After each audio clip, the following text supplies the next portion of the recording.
వారంగల్ ప్రాంతీయ వైద్యశాలను మంత్రి కొండా సురేఖ ఆకస్మికంగా తనిఖీ చేశారు. తనిఖీలు నిర్వహిస్తున్న క్రమంలో విస్తుపోయే వాస్తవాలను మంత్రి గుర్తించారు. వైద్యులు, ఆసుపత్రి సిబ్బంది సమయపాలన పాటించకపోవడం, కొంతమంది సిబ్బంది విధులకు హాజరు కాకుండా రికార్డుల్లో సంతకాలు చేయడంపై మంత్రి ఆగ్రహం వ్యక్తం చేశారు. అనంతరం ఆసుపత్రిలోని పలు విభాగాలలో రోగులకు అందుతున్న సేవలపై రోగులను అడిగి తెలుసుకున్నారు. ఆసుపత్రి సిబ్బంది నిర్లక్ష్యంగా వ్యవహరిస్తున్నారని గుర్తించిన మంత్రి వారిపై చర్యలు తీసుకోవాలని వరంగల్ జిల్లా కలెక్టర్ను ఆదేశించారు.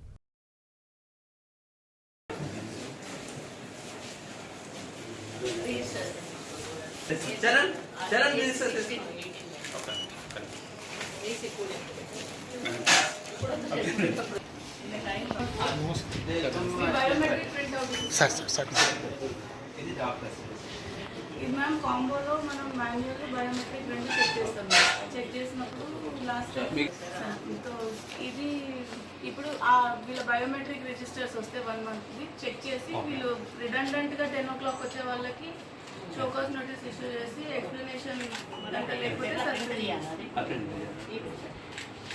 చరణ్ బిల్లండి ఇది హౌస్ అరేంజ్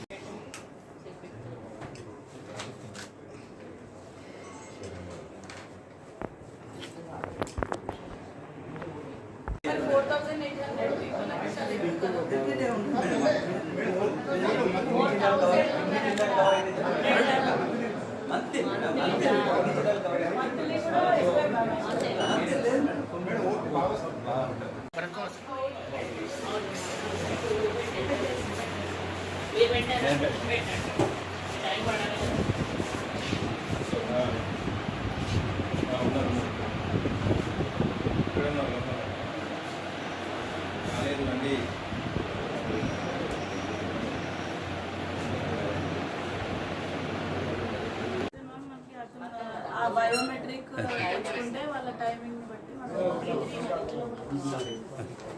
ఇన్ పేషెంట్స్ చూడాలి.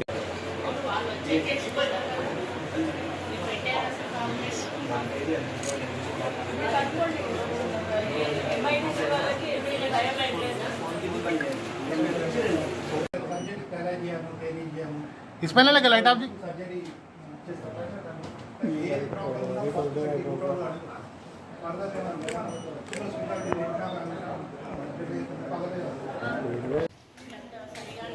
స్నేక్స్ మేనేజ్ ఏదైనా ఉందా? స్నేక్స్ చూడడం లేకపోతే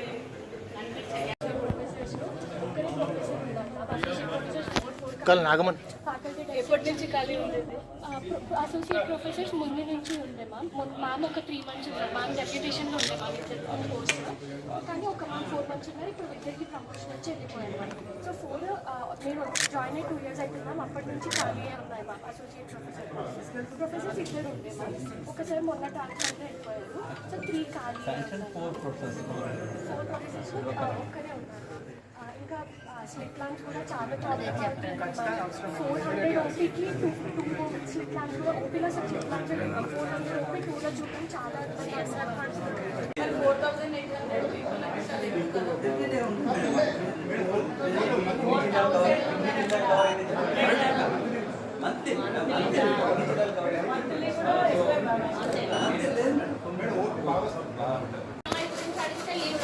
మళ్ళీ అడిగితే లేట్ అవుతుందని అంటున్నాం. ఈఎంఐకి ఇవ్వండి మొదలు.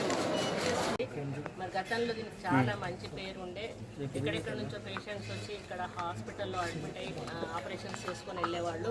ఒకసారి వచ్చి చూద్దామని వస్తే చాలా అంటే పరిస్థితి అయితే చాలా దారుణంగా ఉంది. సరి అయిన సదుపాయాలు లేకపోవడం, స్టాఫ్ లేకపోవడం, కొన్ని టెక్నికల్ ఇన్స్ట్రుమెంట్స్ లేకపోవడం, అదేవిధంగా సరి అయిన టైంలో అటెండ్ అవ్వకపోవడం డాక్టర్స్ కానీ వాళ్ళు, ఇవన్నీ కూడా మేము ఐడెంటిఫై చేయడం జరిగింది. ఐ బ్యాంకు కూడా లేదు, కనీసం ఐ హాస్పిటల్ అయి ఉండి చాలా ప్రాబ్లమ్స్ ఉన్నాయి. స్టాఫ్ కొరత ఉంది, ప్లస్ బిల్డింగ్ కూడా చాలా పాతబడిపోయింది. దీనికి రెనోవేషన్ కూడా చేసి చాలా సంవత్సరాలు అవుతూ ఉంది. మరి చుట్టుపక్కల కూడా మొత్తం జంగల్ అంతా మొలిచి పాములు కూడా వస్తున్నాయని చెప్పడం జరుగుతూ ఉంది. అదే కలెక్టర్ గారిని మేము ఆదేశించడం కూడా జరిగింది.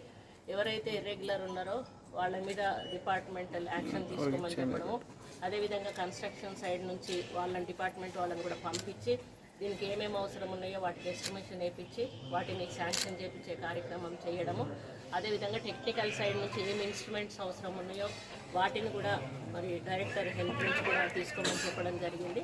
అంతేకాకుండా ముఖ్యంగా స్టాఫ్ లేని ఏ పని కూడా చేయలేము, అవసరమైన స్టాఫ్ చాలా అవసరము.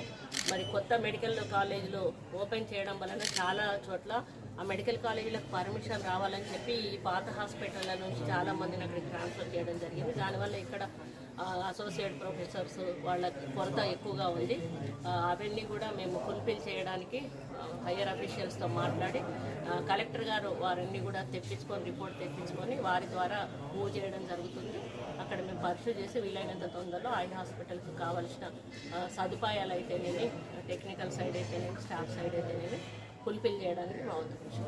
మేడం కొన్ని ఆరోగ్యశ్రీ నెట్వర్కింగ్ హాస్పిటల్స్లో జేహెచ్ఎస్ ఈహెచ్ఎస్ పని చేయడం లేదు మేడం, వాళ్ళు యాక్సెప్ట్ చేయట్లేదు దాన్ని. చేయట్లేదు. అదైతే ఇక్కడ మా నోటీస్కి అయితే రాలేదు. ఒకవేళ కలెక్టర్ గారు అయితే అన్ని ప్రైవేట్ హాస్పిటల్స్ అయితే అవి నేను కలెక్టర్ గారికి డైరెక్ట్ చేస్తాను. ఒకసారి అవి కూడా విజిట్ చేసి అదేమన్నా ఉంటే రెక్టిఫై చేయండి. ఓకే.